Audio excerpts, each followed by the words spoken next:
Good day, RGV. Today on Valley por Vida, we've got 3 special guests here in studio with us from RGV Elite Boxing. And we're talking also about fun facts about sports and giving you tips on how to save money on buying your first house. That info and more fun today. The show starts right now.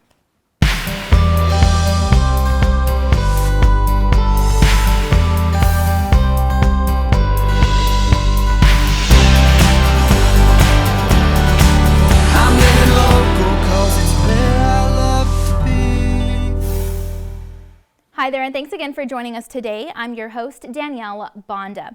Now, I'm especially excited, you guys, for today's show because we're kicking it off with some very talented, very special guests. These RGV athletes are members of RGV Elite Boxing, the RGV's Battleground Boxing Club, as well as gym and physical fitness center.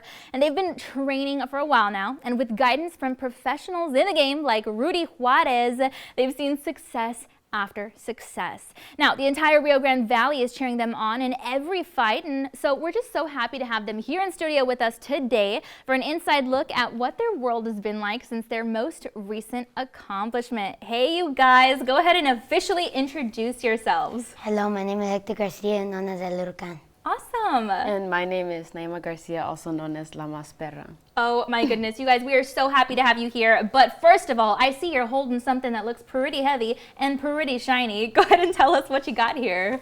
These fights were at Las Vegas. It was an international tournament. It was a good accomplishment. Oh my goodness. Now, you guys, we were talking about this earlier. You got to tell me about this Las Vegas experience. Had you ever been to Las Vegas before? No, it was my first time. Oh my goodness. And then to go for your career, that's amazing. You guys are so young but so accomplished. Tell me what this has meant for you. I mean, how does it feel to be the winners of this? It feels really, really good because it feels like our hard work has paid off. Yeah, absolutely. And speaking of hard work, you guys have trained and trained and trained to get to this point. So tell me a little bit about what that looks like. What do you guys do to prepare for something like this? We work on any of our flaws, and right before a fight, we have to be on a diet and get on weight. Oh my goodness, it takes a lot of discipline, right? Mm-hmm. Yeah, absolutely. And then so tell me about the gym environment. I mean, how does it feel to have to like wake up early, stay late, go train hard? I mean, what do you guys do exactly at the gym? What is that like? Well, in the beginning, it felt like it was like a chore. Like I didn't really like to do it. Yeah. But like later on, like throughout the years, it has felt more like a type of like family environment.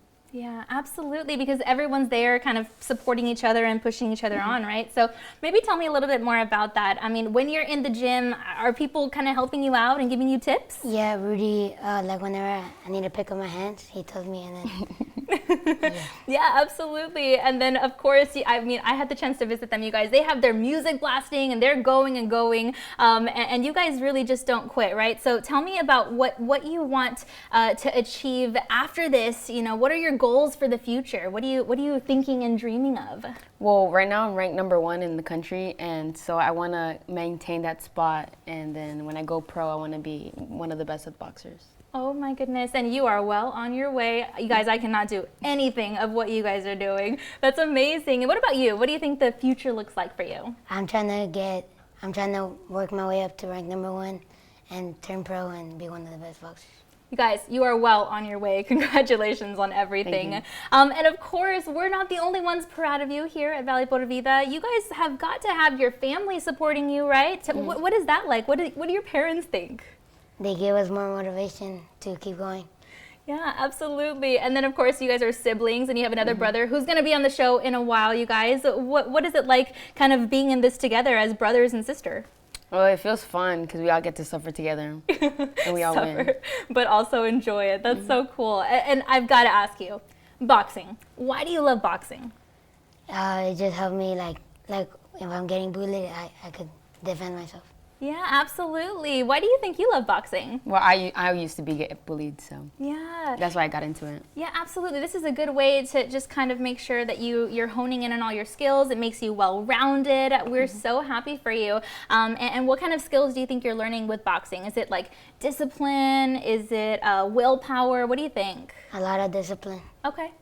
Yeah, absolutely. Awesome. Okay, so you've got to give a quick shout out to everyone that's been supporting you. Say thank you to everyone who has helped you guys along the way. Shout out to my mom, my dad, everyone that follows me on Instagram, my coaches, and myself. Awesome. You got to thank yourself, right? Because you're the one putting in the work. That is so cool. All right, and you want to give a shout out too? Shout out to my mom, my dad, Rudy, my followers on Instagram, and yeah. Amazing. Oh man. Well, you guys, we are so blinded by these right here, and we are so proud of you, and we know you're going to continue to work hard and do amazing things in life. So congratulations and thanks so much for being here. And you guys at home, be sure to check them out online. They have got so much coming up, and we are so proud of all that they have accomplished so far. And we hope that you're able to join us in supporting their endeavors. But please don't go anywhere, because later on in the show, we're going to be joined by, like I said, another amazing athlete from RGV Elite Boxing, their sibling. And trust me, you're not going to want to miss it. But for now, since we're on the topic of sports, how about we dive in just a little bit deeper with some interesting things about some of our favorite well-known athletes.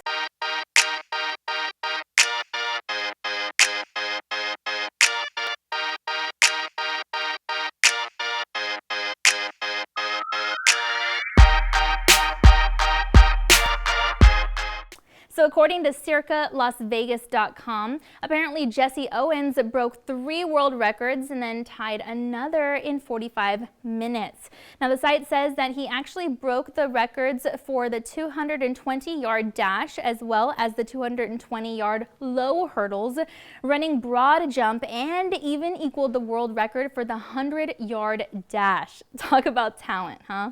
I mean, the site also says that Wilt Chamberlain is also a name for the sports books, in that, you know, he never fouled out of an NBA basketball game. Wow.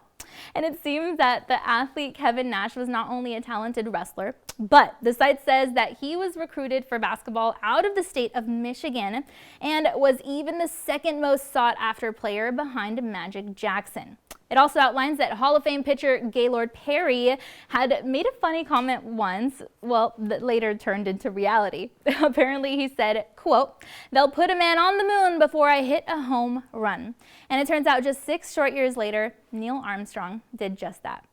What's even cooler is that Perry ended up hitting his first and only home run afterward. It's amazing, you know, to see that stream of events lined up like that. And another wow factor in sports history includes athlete Babe Ruth with his 700th home run and how he paid a fan who caught it $20. The site also says that Cal Hubbard is the only person who is actually in both the Football and Baseball Hall of Fame, which is pretty cool. And we've all seen Tiger Woods out on the golf field, right? Well, the site says that he actually made his very first hole-in-one at, get this, the young age of only 8 years old. Reminds you of these young athletes, right? And in the football world, there are 3 athletes who've also actually played in over 300 games who don't play in kicker position. Very interesting. And for those who are fans of the National Football League, did you know that there's a certain number of balls that must be provided for each and every game, and that the number depends on whether the game is outside or not?